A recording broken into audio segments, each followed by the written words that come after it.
Maka satu saat Anda yang duhai menyekolahkan anak-anaknya ke pesantren, Anda yang sekarang bergelut dengan perjuangan untuk menjadikan anak Anda penghafal Al-Quran, demi Allah saya katakan, kerja keras Anda, investasi tenaga, waktu, ajak ke taklim, satu saat ketika anak Anda sudah bisa menghatamkan Al-Quran, dan di ujung lisannya dia mengatakan minal jinnati wan nas, Anda seakan-akan mendapatkan anugerah yang tidak pernah dibeli dengan uang, yang tidak pernah terbeli dengan uang. Hanya air mata yang keluar dalam diri Anda. Dan itu luar biasa. Dan kebahagiaan terbesar saat dia kemudian datang di akhirat membawa mahkota. Lantas Anda diperkenalkan kepada semua makhluk di langit dan di bumi dengan mahkota yang dilekatkan di tangan anak Anda langsung di kepala Anda.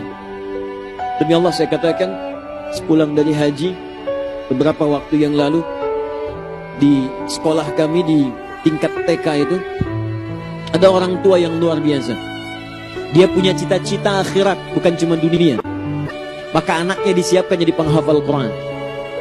Ayahnya bekerja, ibunya mulai mengantar kemudian anaknya, memelihara, merawat dia pulang pergi sekolah. Dan dia sudah paham akan mengetes anaknya dalam hafalan yang ditetapkan di sekolahnya. Suatu saat kemudian dalam mengantar itu mulai terasa, ternyata perut mulai sakit, kaki mulai sakit. Mohon izin maaf sekali, berkonsultasi ke dokter, ternyata dokter mengatakan setelah dilihat ada penyakit jantung pada dirinya. Sebagian sudah bocor, sudah menjalar kemana-mana dan mesti dirawat di rumah sakit.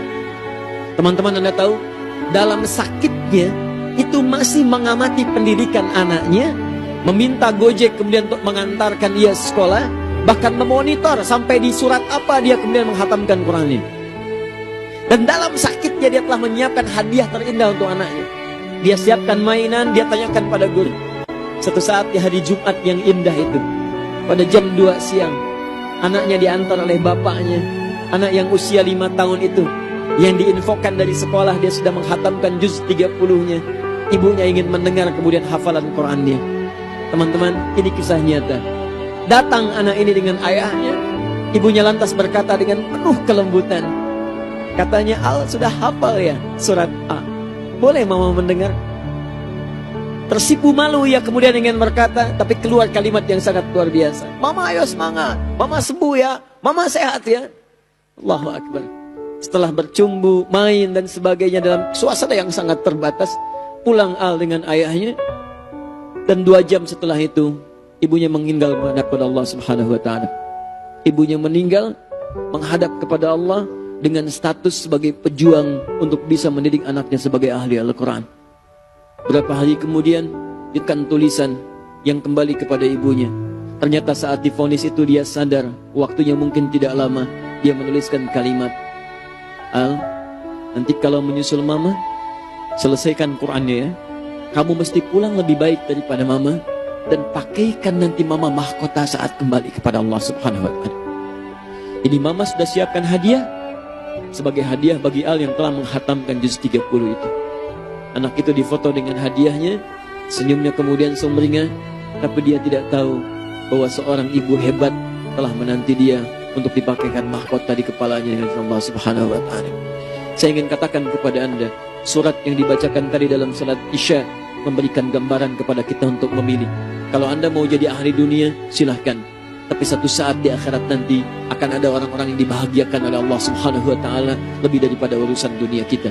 Seperti Nabi Yusuf diisyaratkan dengan penuh kebahagiaan membahagiakan orang tuanya.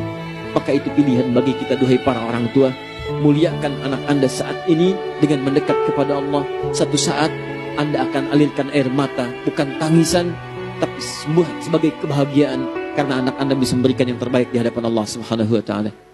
ووصينا الإنسان بوالديه إحسانا حملته أمه كرها ووضعته كرها وحمله وفصاله 30 شهرا حتى إذا بلغ أشده وبلغ 40 سنة